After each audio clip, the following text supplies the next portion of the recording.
It began as something so ordinary, so harmless, that even now I struggle to understand how a small yellow ghost icon could open a door to something not human. I was bored one October night, scrolling through random apps, when I downloaded Snapchat again after years. It felt nostalgic, the filters, the silly selfies, the illusion of friendship built on streaks. Within minutes, I got a friend request from someone named Elena Marescu. Her profile looked normal, pale, black-haired, with that European Gothic look you'd see in vintage portrait filters. She sent the first snap, a blurry photo of candlelight and the caption, "New here, looking for night owls." I replied with a picture of my coffee mug, joking that insomnia had better company now. She responded instantly with a photo of her window, rain streaks running down glass, and the faint reflection of her face. Eyes too deep, too knowing, as if she had seen something through me. That's how it started.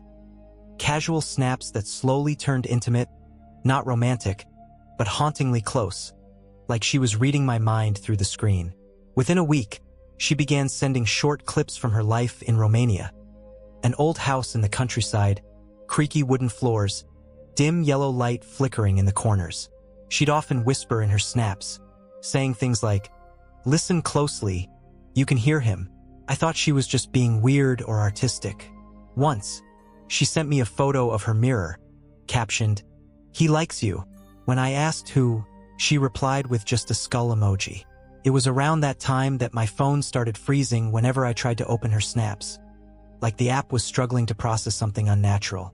One night, I received a snap from her. It was only 1 second long, pitch black, but there was a sound, like breathing, but slow, wet, and close to the microphone.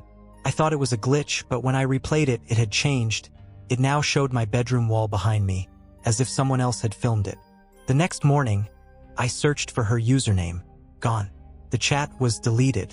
Snapchat said, "This user no longer exists." I felt a strange sense of loss, almost like withdrawal, but also a cold relief. Then that night, a new group appeared in my chats. Nightshare.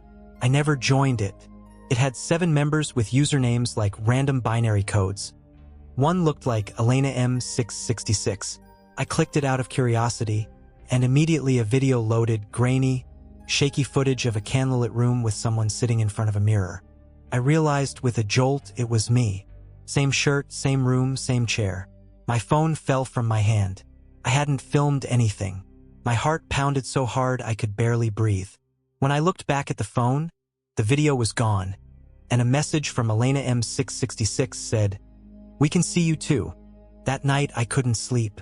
Every time I closed my eyes, I heard faint notification sounds, like phantom snaps coming in even though my phone was on airplane mode. Around 3:07 a.m., a new snap arrived. It was a video of Elena, eyes hollow, whispering my full name. First, middle, and last. I never told her. Then the screen glitched, distorted, her face twisted into something skeletal before it cut to black. I threw my phone against the wall. When I picked it up, it was off. I didn't touch it until morning. But the next day, Snapchat was still logged in, even though I had uninstalled it. There was a new notification. Your streak with Elena continues. 666 days. I hadn't even known her for 2 weeks. When I opened my gallery, I froze. There were new pictures of me. Sleeping, brushing my teeth, sitting on my couch. Angles that didn't exist from my front camera. One photo showed a faint reflection behind me in the mirror. A woman smiling. I smashed the mirror that day. I tried to factory reset my phone, but the reset failed 3 times. On the 4th try, my phone screen went black, and a message appeared. You shouldn't have done that. I ran to the nearest tech repair shop the next day, shaking as I handed the phone over.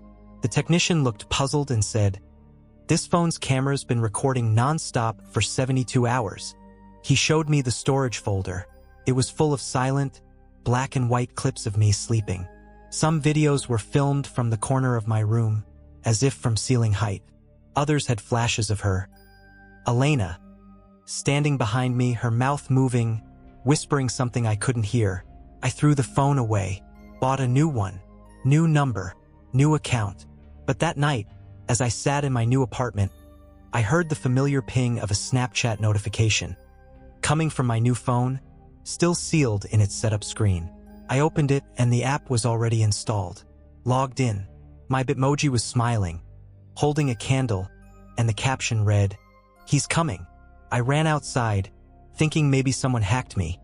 But the streets were empty, the European rain misting the cobblestones like breath from something old.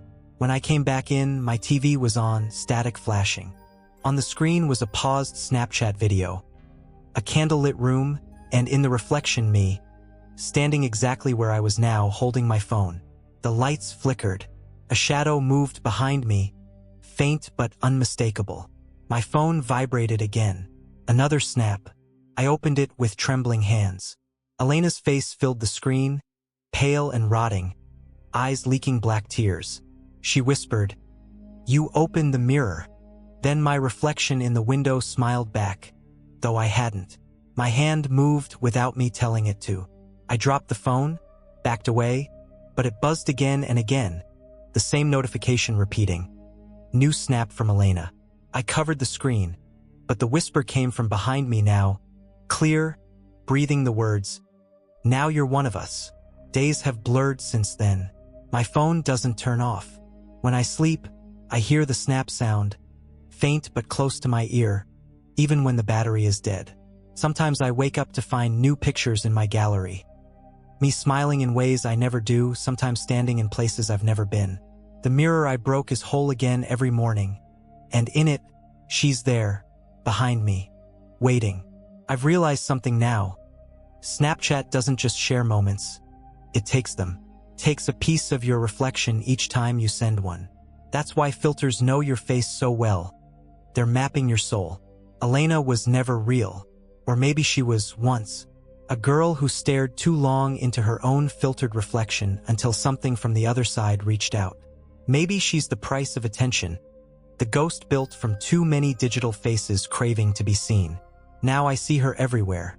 The edge of my camera lens, the faint static between snaps, the reflection that moves a second too late. And sometimes, late at night, my phone vibrates softly with a new message. Your friend Elena has sent you a snap. I don't open them anymore, but it doesn't matter, because each time, the image still appears in my dreams, waiting for me to look. The last one showed a group of people sitting in a dark room, lit only by screens, faces I didn't recognize, until I noticed that one of them was me. And behind all of us, smiling in the mirror, was her. Elena, still whispering, "Smile for the snap." Now I understand, Snapchat isn't an app. It's a gate.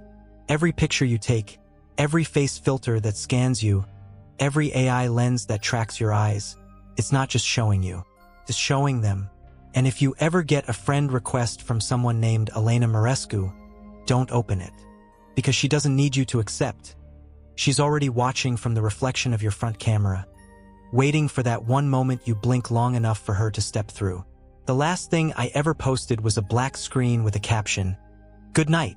But when I checked my memories later, there was a second one I didn't make. Same caption, same time, except this one showed me asleep and someone else holding my phone.